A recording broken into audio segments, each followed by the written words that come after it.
What evil lurks in the hearts of men? The Shadow knows.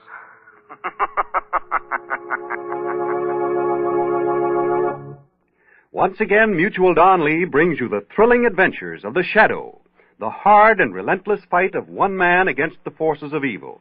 These dramatizations are designed to demonstrate forcibly to old and young alike that crime does not pay.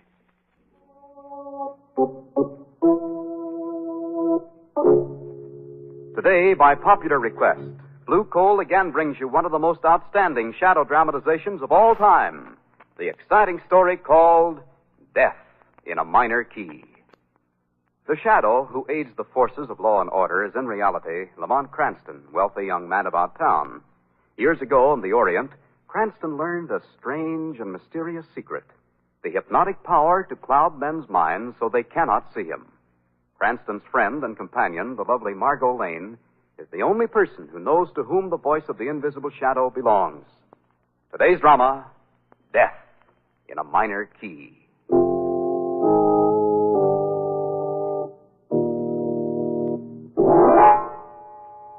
Death in a Minor Key. You know, to me, that expression brings back the memory of a series of weird, eerie musical notes in a minor key that had a tragic bearing on my life.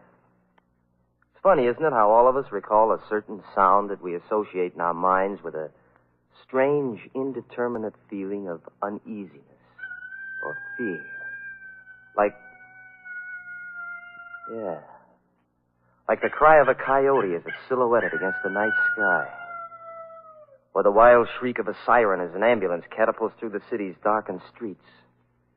And then there's even the sound of a distant train whistle punctuating the evening stillness, bringing with it that lost, empty sensation of being all alone in a strange, lonesome world around you. That's odd. I just happened to think. All of those sounds that I described are night sounds. I guess that does have significance, too.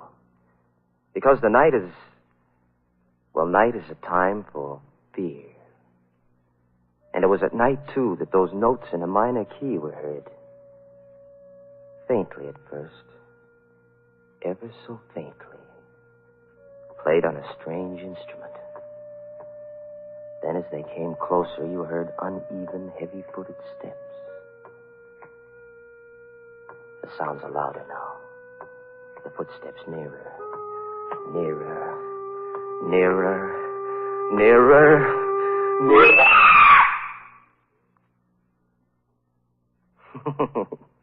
Well, I seem to be getting ahead of my story. It's one that I think will interest you, so if you'd like me to pass it on, suppose I start at the beginning. My name is Terry Mason.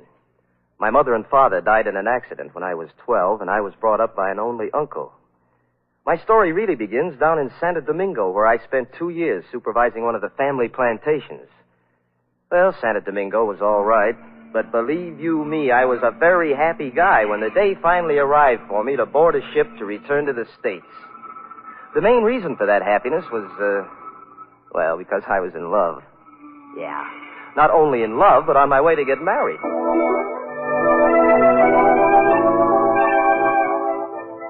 The girl was Barbara Norton, so you can imagine how anxious I was for that boat to get to New York and get there fast.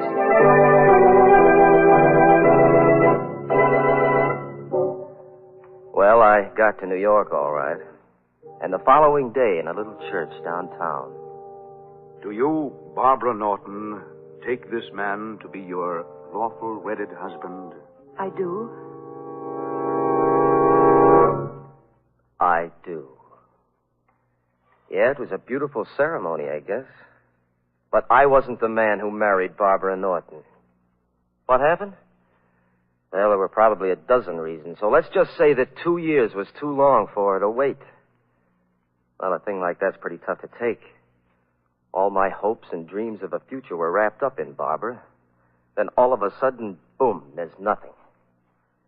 After she was gone, there was only one thing to do. Try to forget. To lose myself in bright lights, music, and the gay whirl of the city's night spots.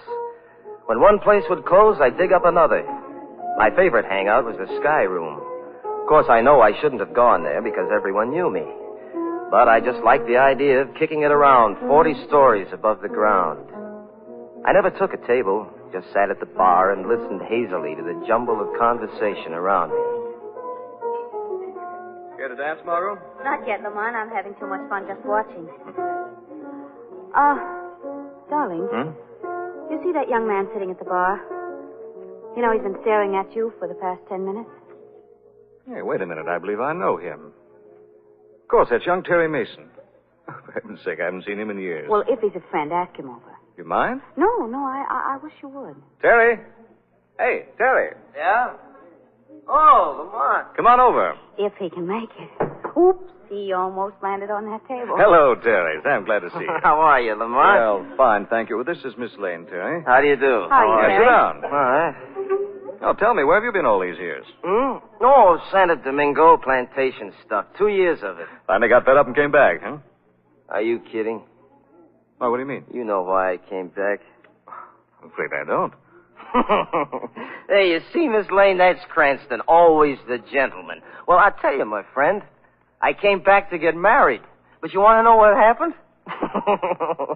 I was jilted. Oh, that's a shame. There was I, you waiting at the church. Oh, come on, let's have a drink. Who was the girl? Barbara Norton. Oh. Barbara Norton. Yes, I know her. Nice kid. Good to her parents. Woman of her word, too.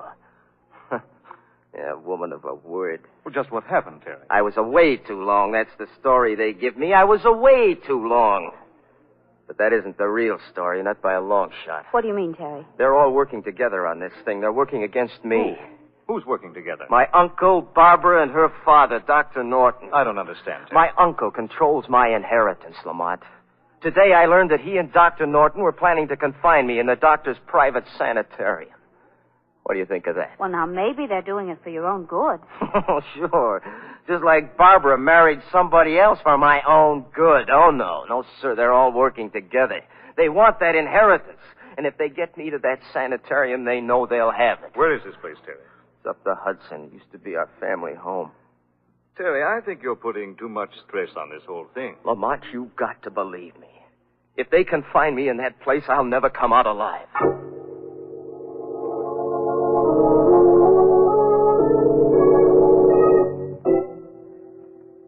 Well, in spite of all I could do, they put me in the sanitarium the next day.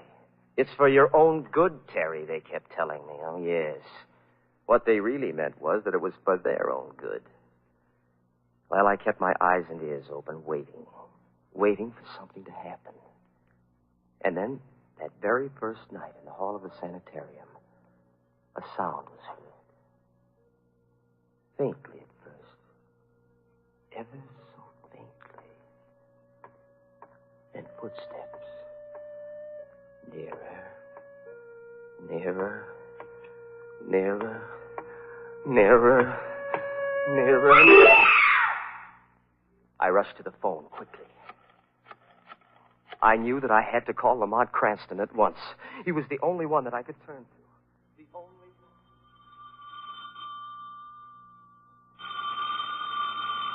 Don't answer that, Lamont. I know it'll be someone who'll give you an excuse for not taking me to the lecture. That, Margaret, would be the neatest trick of the week. No such luck. I'd better answer. Oh. Hello. Yes. Oh. Yes, Terry. How are you? Where are you? Sanitarium. What? Murder? Are you sure? I see. Yes, I know where the place is. All right, Terry, I'll be right up. What's the trouble? It was Terry Mason. Someone's just been murdered at the sanitarium. Ooh. Come along, darling. We'll go up there at once.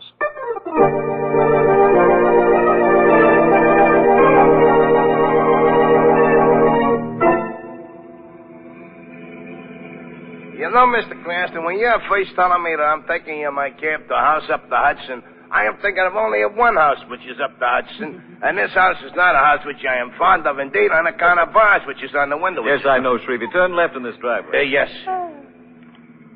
Oh, Lamont, is that the sanitarium up there on the hill? Yes, darling. Gee, it's a grim-looking place, isn't it? Old stone walls and high turrets. Almost looks like a prison. The house to which I'm referring is a prison also, although it ain't the same house in it. You'd better stop here, Shrevey. Yes. Why, aren't you going right up the door? No, Terry will meet us at the cellar door. He doesn't want anyone to know we're coming. Do you really think that a murder's been committed here, darling? I don't know, Margot. The whole thing may be a wild goose chase. Young Terry's in a highly nervous condition, but I do think it's worth an investigation. You wait here, Shrevey. And I'm keeping beside me my jackhandle just in case. Come on, Not a darling. bad idea. Look. The whole place is shrouded in darkness. Well, it's quite late, you know. Yeah, but you'd think that... Lamont, what's that? What are you talking about? Look. That cloaked figure disappearing into the shadows of the building. Yes. See it? Yes, I see him, Margot. That looks very much like Terry's uncle. Oh, then you know him then. Yes. Both he and Dr. Norton are old friends of mine. He's gone now. I wonder what he's doing here. This must be the cellar door Terry mentioned. He should be right inside.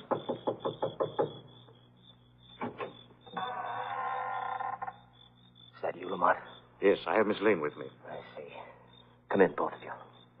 Watch your step. Now, follow me. Terry, what is all this? You've got to be quiet, please. The murderer is still in the house. Perhaps even at this very minute he's listening to our conversation. What murder? Who are you talking about? We'll stop here. Now, do you see that door? Yes. That leads to the operating room. In that room is the body of the woman who's been murdered. How do you know? They took her there a few minutes ago. Who are they? My uncle and Dr. Norton. Then that was Terry's uncle we saw. Yes. Look, Terry, how do you know that a murder's been committed? Well, I just know, that's all. Did you actually see it done? No, I didn't. Well, then, But I did hear something. Weird music in a minor key, accompanied by the uneven thump of a cripple walking. When the music reached a crescendo, the woman screamed. And then she was found dead. Who's the woman? An elderly patient here at the sanitarium. But who would kill her? What's the motive? I have a theory about that, too. In fact, it's more than a theory. That old lady who just died was a very wealthy woman. My uncle handles all of her investments. In fact, every one of them in this sanitarium is a person of wealth. And all of them are friends of my uncle and Dr. Norton. Not accusing them of murder, Terry. Why not? Why've they got me here? To get me out of the way, that's why. I'm just one of the hand-picked victims. But they're not getting me, do you hear me? No, That's why I called you to Terry, help me. Take it easy. Margot, take Terry upstairs to his room. See that he takes something to make him sleep. No, I want to know. Terry. I want to know what that music was that I heard. Please, Terry. If you want me to help, you must go along with Margot. I want to investigate a few things here by myself. All right. This way, Miss Lane. Up these stairs. Just a minute. Lamont, what are you going to do? I'm going to pay a visit to that operating room, Margot. As the shadow.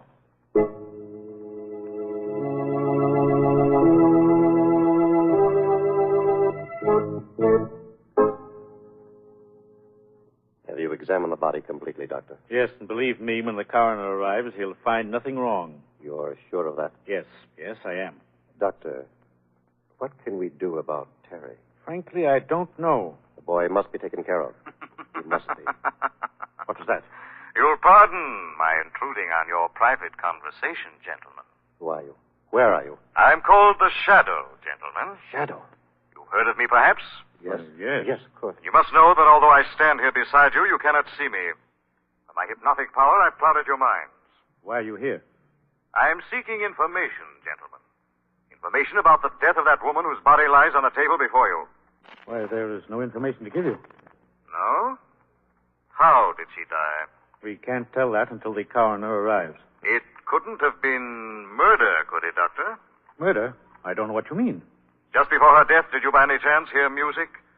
Weird music and the sound of a cripple walking? No, we heard nothing. Why are you so anxious to get rid of young Terry Mason? Get rid of him? Yes. Didn't I hear you say the boy must be taken care of? I didn't mean it that way. Those were your words, gentlemen.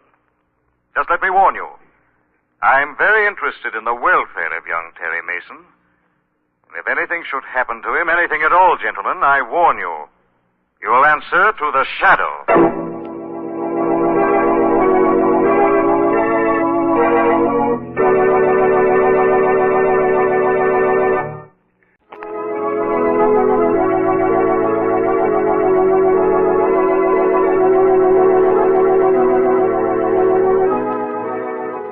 The Shadow program is based on a story copyrighted by Street and Smith Publications. The characters, names, places, and plot are fictitious.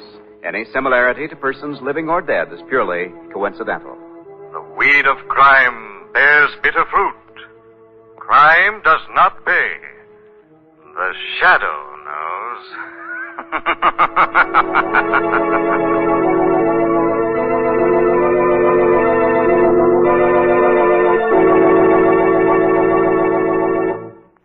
Ladies and gentlemen, today's program was the last in the present series of Shadow broadcasts. This feature was transcribed from an earlier broadcast. Next week, tune to your mutual station at 3:30 for the CBC Star Show.